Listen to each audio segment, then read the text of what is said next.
Sziasztok! Megnézzük, hogy mi újság ezzel a szeretett személlyel.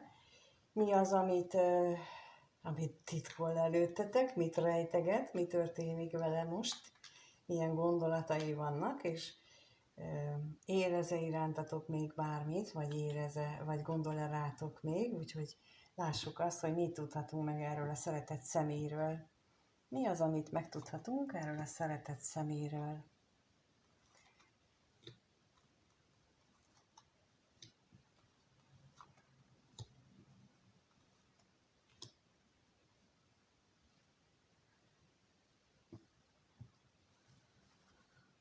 Hát őrülten vonzódik hozzátok, az már biztos, és olyan reményei vannak, hogy tulajdonképpen te is, te vagy neki az ő titkos szerelme. Te vagy a számára, hát vagyis van neki az életében, na most nem arra kérdeztem rá, hogy te veled mi van, hanem hogy milyen gondolatai vannak.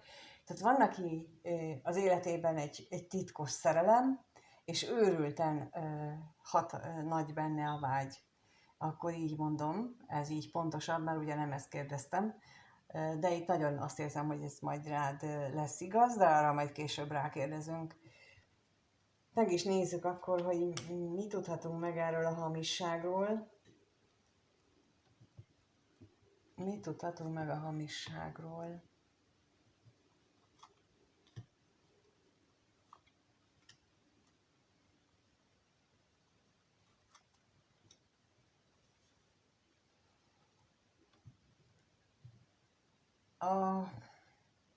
Amikor ő úgy gondolja, hogy őrülten vágyik rád, őrülten vágyik arra is, hogy valamiképpen ezt kifejezze, hogy mennyire fontos a számára nem csak a vágy, hanem hogy ezt valahogy a fizikai síkon is megmutassa. És ez a szeretet nyelv megnyilvánulása is tulajdonképpen, és vannak olyan nok, akiknek az a szeretet nyelve, hogy kisebb-nagyobb ajándékokkal lepjék meg a másikat. Ugye van a kis ajándék, van, aki ilyen minden nap örül annak, ha van otthon neki turórudia, ezt értékeli.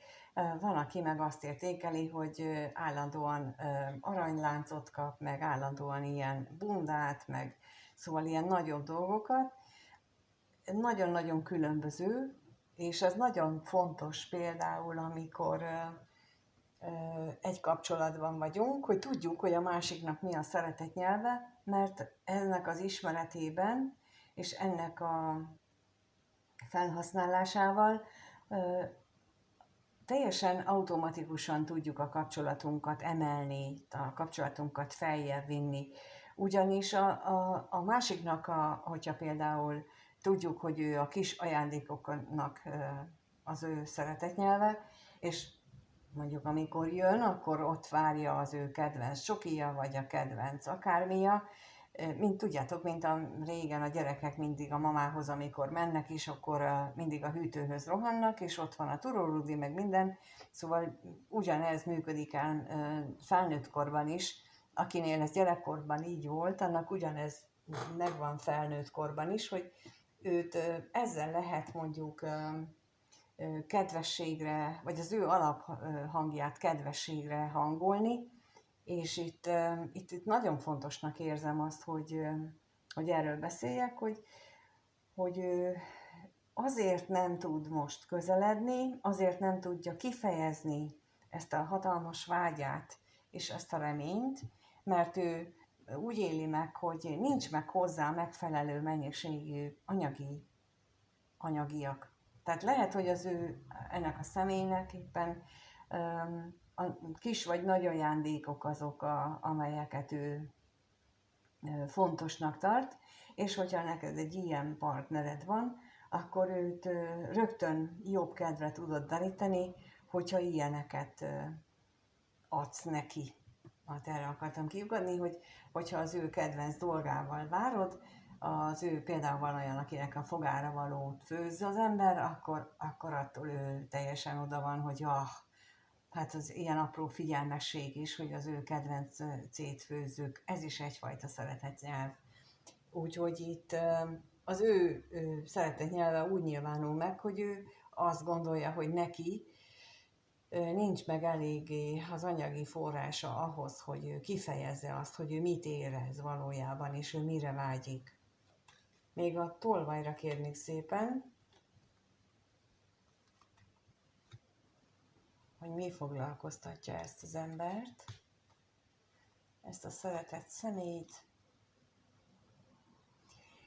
Tulajdonképpen azért is tartja titokban az ő szívének hölgyét, szívének vágyát, aki lehet férfi is persze, csak itt most ez jutott elsőre eszembe, de hát a szívének kedves szemét, mert ő maga is bizonytalan, hogy hogyan tudná ezt a vele való kapcsolatát úgy emelni, magasabb szintre helyezni, megújítani, nem csak az, hogy hogyan tudná, hanem hogy akkor a sors az hogyan alakulna, és itt megint megjelenhet az is, hogy az anyagi korlát, amit ő megél, az bizony nagyon, nagyon jelentős az ő megítélése szerint. Az ő gondolatvilágában ez nagyon-nagyon fontos. Hát megnézzük, hogy akkor ez veled kapcsolatos-e. Ezek a nagyon fontos gondolatok. Úgyhogy a kérdés most az, hogy ez a szeretett személy mit gondol a nézővel kapcsolatban. Mit gondol, ha rágondol? Mit gondol, ha rágondol? Azt nézzük meg, hogy mit gondol, ha rágondol.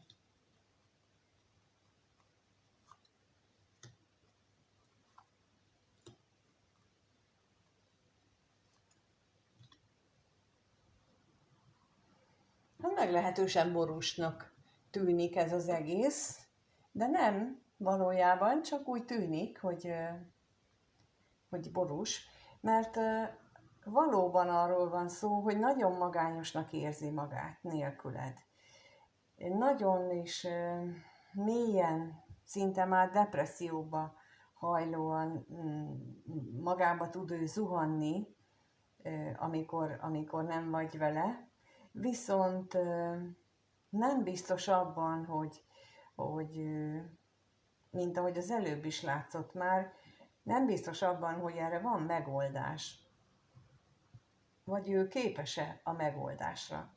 Mert ugye lehet, hogy van megoldás, de ha ő neki az a meggyőződése, hogy ahhoz X mennyiségű jövedelemre van szükség, hogy ő merjen, tudjon hozzád közeledni, akkor ő nem fog, ha nincs meg az neki. És akkor ő ezt úgy éli meg, hogy őt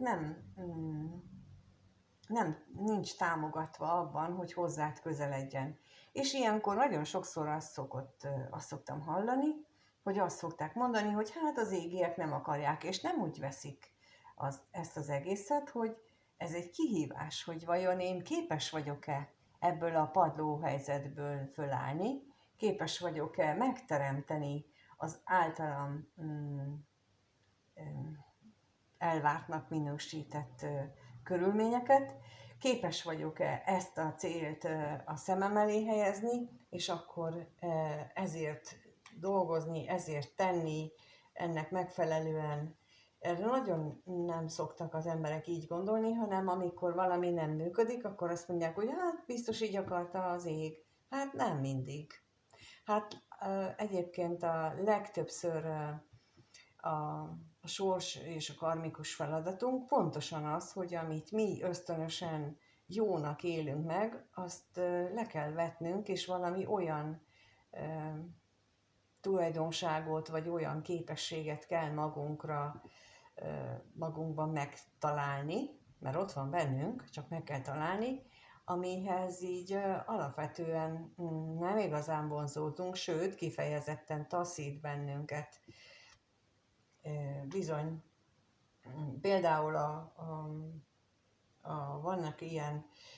van ilyen sorsfeladat, hogy amikor a felszálló holdcsomó a Skorpióban van, akkor ott a legnagyobb feladat, hogy megtanuljunk elengedni a társunkat, elengedni a mindennapi problémákat, De úgy igazából elengedni, amikor úgy nem siránkozunk utána, hanem azt a mély belső mm, meggyőződéssel, amikor át tudjuk adni a teremtőnek a bajainkat. Na ez az elengedés valójában, és nem az, amiről itten mindenki csak úgy beszél, mert ez egy hatalmas megkönnyebbüléssel járó érzés, amikor megtörténik ez a teherletétel, mondjuk így, és akkor olyan könnyebb lesz az élet, könnyebb lesz a világ. Na, például egy ilyen skorpió felszállóval rendelkezőnél ez lenne a cél, hogy ezt így megtapasztalja, viszont ehelyett nagyon jól éli az életét, nagyon is olyan körülményeket talál maga körül, hogy habzsi-dőzsi, és az anyagi világban jól érzi magát, és nem akarja elengedni. Hát most gondoljátok bele, hogyha az a feladat, hogy a pénzforrásomtól nekem meg kell válni, akkor az milyen könnyű. Hát ilyenek is vannak. És például egy asztrológiai képlet ilyenre is rá tud mutatni. Nézzük meg akkor itt az özvegy férfit, hogy miért van itt. Hát igen, nagyon régóta éli úgy az életét, hogy ő elköteleződött egyfajta gondolatnak, egy hűségnek, egy kitartásnak, valahol valaki valami iránt, mint mondtam, valamilyen gondolatnak, és ez az, amitől ő nem biztos, hogy így meg tud szabadulni, viszont és ez veled kapcsolatosan, tehát hogy ez tartja tőled távol, hogy ő neki van egy ilyen hát merev gondolata, ami miatt nem tud hozzád közeledni jobban. Megnézzük még a szomorúságot.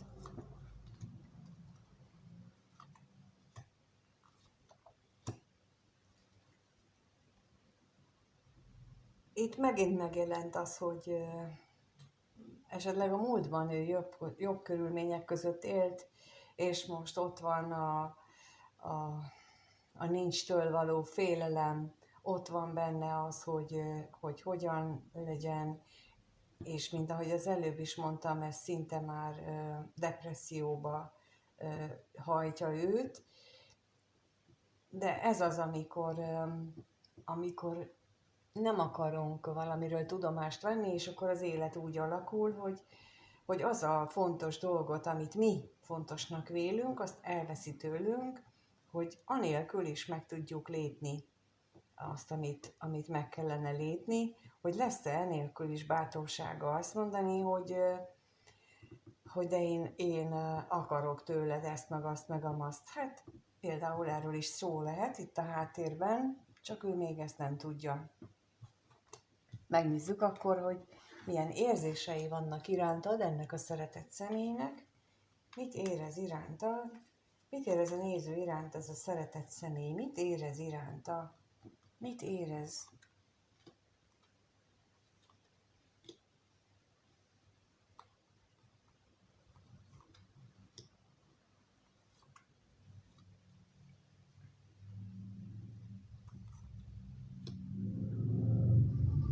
Az a körülmény, ahol ő stabilan ott van, amit ő stabilan megél, az óriási veszteségként nyomja az ő vállait. Nagyon úgy éli meg az egész életét, hogy tőle mindent elvesz a sors, és ő mindig rosszul jár. És emiatt ő lehet, hogy gyakran reklamál, mármint fölfelé az égieknek, vagy a sorsának, gyakran fejezi ki a nem tetszését, mondjuk így, még akkor is, hogyha ő folyamatosan szeretné megújítani az életét, de nem megy neki. Megnézzük itt a bosszúságot akkor, hogy miért nem megy, vagy miért mind dühöngő veled kapcsolatos érzéseiben.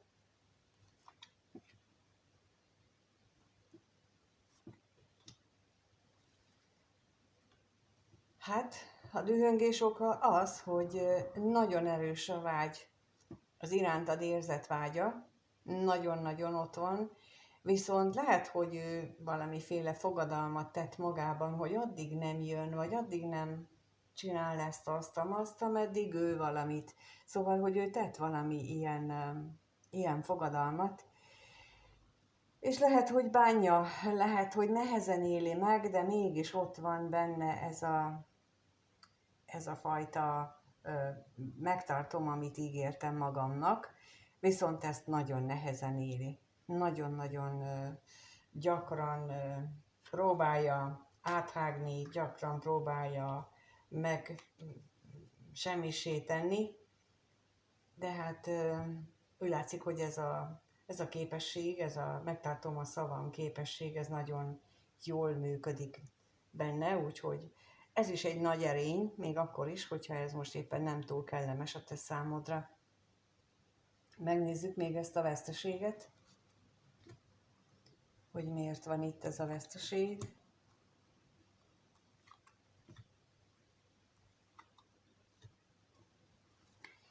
Itt megint a múlt síratása van, hogy lehet, hogy ugyanaz, hogy a múltban ugye anyagilag akár jobban is lehetett ő eleresztve, és emiatt van benne ez a kétségbeeséssel felérő veszteségélmény, hogy,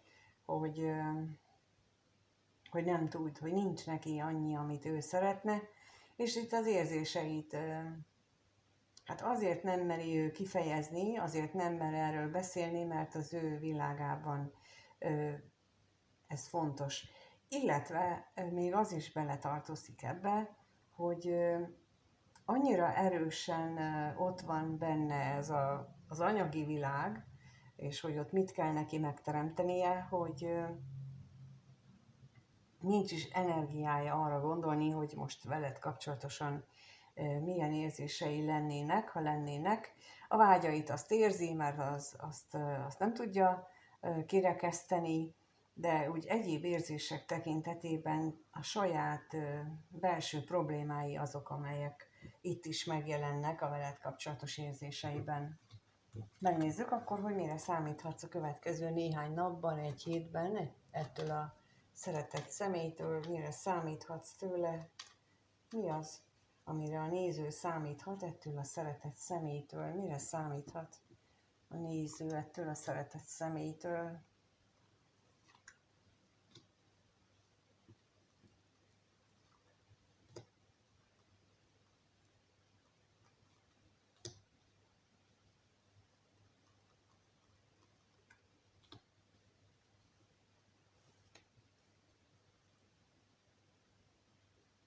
Hát egyelőre azt tűnik a legvalószínűnek, hogy anyagiakra való tekintettel nem nagyon fog közeledni, még akkor sem, hogyha rendkívül szeretné.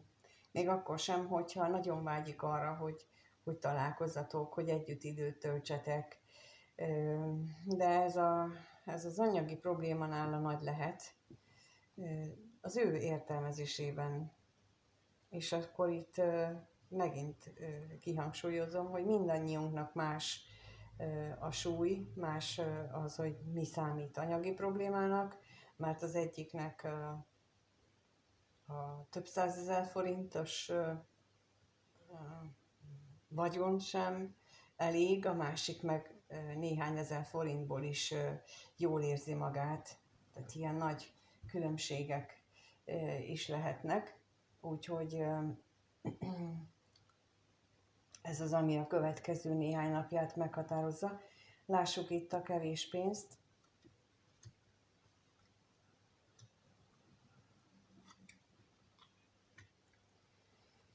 Hát ebbe teljesen belebetegszik, hogy miért nincs neki több. Teljesen belebetegszik, hogy nincsen.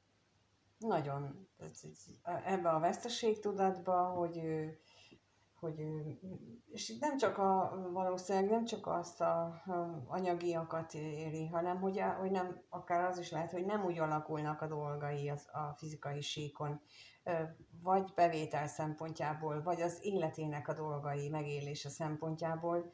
Itt nagyon nem úgy alakulnak, ahogyan ő szeretné, és így ennek a következtében hiába szeretne találkozást, nem nagy az esélye. Megnézzük még akkor ezt a látogatást.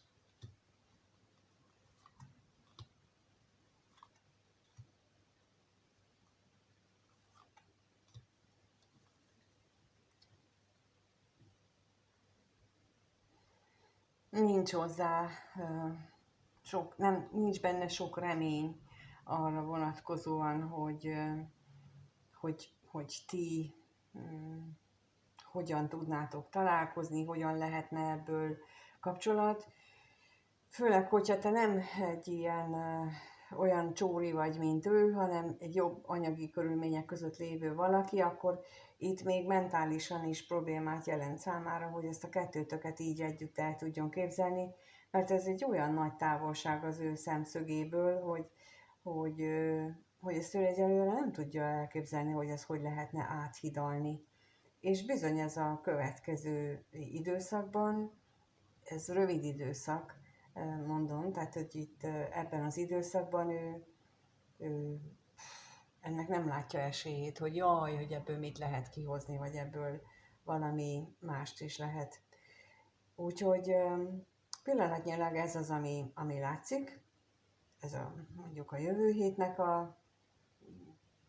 az energiája, tehát nem egy olyan hosszú távra szóló, nem egy lehetetlen, változhatnak közben neki a dolgai is, meg a gondolkodása is, ami biztató ebben, hogy te megjelensz, mint a szívének kedves személy, tehát akivel találkozna, akivel szíve szerint rohanna hozzád. Úgyhogy ez legyen a biztató a számodra. És köszönöm, hogy itt vagytok, és megnézitek a videót. Ne felejtsétek el, hogy jövő szombaton, 15-én lesz az élő személyes találkozó, és a leírásban is megtaláljátok a regisztrációs lehetőséget, és szeretettel várok mindenkit. Akik szoktak jönni, velük nagyon jókat szoktunk beszélgetni, és nagyon felszabadult és jó nap szokott lenni, úgyhogy mindenkit biztatok rá, hogy gyertek, és ne felejtsétek el, hogy az Orion csillagda is elindult, és ott önmegértési asztrológiát fogunk foglalkozni. Ez egy teljesen új dolog, és remélem, hogy hozzásegít benneteket ahhoz, hogy saját magatokat is, és a környezeteteket is igazából megértsétek az asztrológián keresztül. Nem asztrológus képzés, nem arról van szó, hanem ez egy teljesen én fókuszú, vagyis hogy mi az, ami ott van születésünkkor, megkapjuk a segítséget, a segítő mintázatot, csak nem tudjuk olvasni, és én erre próbálom meg ennek a közvetítésére, vagy átadására, inkább így mondom, hogy átadjam ezt a tudást, amit már én megtapasztaltam. Úgyhogy köszönöm, hogyha erre regisztráltok, és köszönöm, hogyha jöttök, annak is a linkjét megtaláljátok a leírásban is, és a kommenteket is köszönöm, hogyha csak kommentelitek ezt a videót, és köszönöm a lájkokat is. És hogyha nem találkozunk, vagy amíg nem találkozunk, inkább így fogalmazok, addig mindenkinek minden jót kívánok. Sziasztok!